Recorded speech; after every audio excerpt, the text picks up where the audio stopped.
நான் நாடாளுமன்றத்தில் ஒரு 25 ஆண்டு காலமா டெல்லியில இருக்கேன். இந்த மாதிரி பொய் சொல்ற ஒரு முதலமைச்சர் நான் பார்த்ததே இல்லை. இந்த மாதிரி பொய் சொல்ற ஒரு முதலமைச்சர் நான் பார்த்ததே இல்லை. இந்த மாதிரி பொய் சொல்ற ஒரு முதலமைச்சர் நான் பார்த்ததே இல்லை. இந்த மாதிரி பொய் சொல்ற ஒரு முதலமைச்சர் நான் பார்த்ததே இல்லை. கோவை மாவட்டம் மேட்டுப்பாளையம் பகுதியில் பல்வேறு நிகழ்ச்சிகளில் பங்கேற்ற திமுக எம்பி ஆர் ராசா சிக்கதாசம்பாளையம் ஊராட்சி சேரநகர் பகுதியில் 1,70 லட்சம் மதிப்பில் தார் சாலை அமைக்கும் பணிக்கு அடிக்கல் நாட்டி பணிகளை துவக்கி வைத்தார். பின்னர் அங்கு கூடியிருந்தவர்களிடையே பேசிய ஆர் ராசா, தமிழகத்திற்கு நிவாரண நிதி கேட்டும் ஒரு பைசா கூட தராத மத்திய அரசும் பிரதமர் மோடியும் எல்லோரும் ஒற்றுமையாக இருக்க வேண்டும் என பேசுவது வேடிக்கையாக உள்ளது என்றார். நாங்க நாடாளுமன்றத்தில் கேட்கிறோமா, வைத்தறிச்சலா இருக்கு. 37,000 கோடி கேட்டிருக்கோம், பணம் என்னாச்சுன்னு கேட்கிறோம்.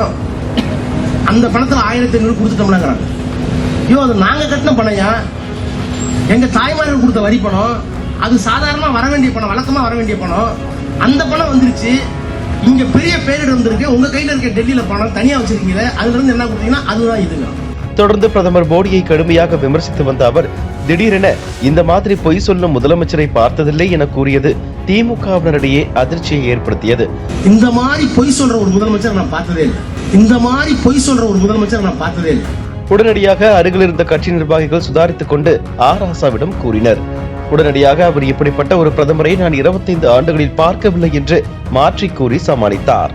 பிரதமர் இந்த மாதிரி பொய் சொல்ற ஒரு பிரதமரை நான் நாடாளுமன்றத்தில் பார்த்ததே இல்லை. இந்த வீடியோ சமூக வலைத்தளங்களில் வைரலாகி வரும் நிலையில் உண்மையை சொல்லுறவங்க தெய்வத்திற்கு சமம் என்று ஆர் ராசாவை அதிமுக உள்ளிட்ட எதிர்க்கட்சியினர் கிண்டலடித்து வருகின்றனர்.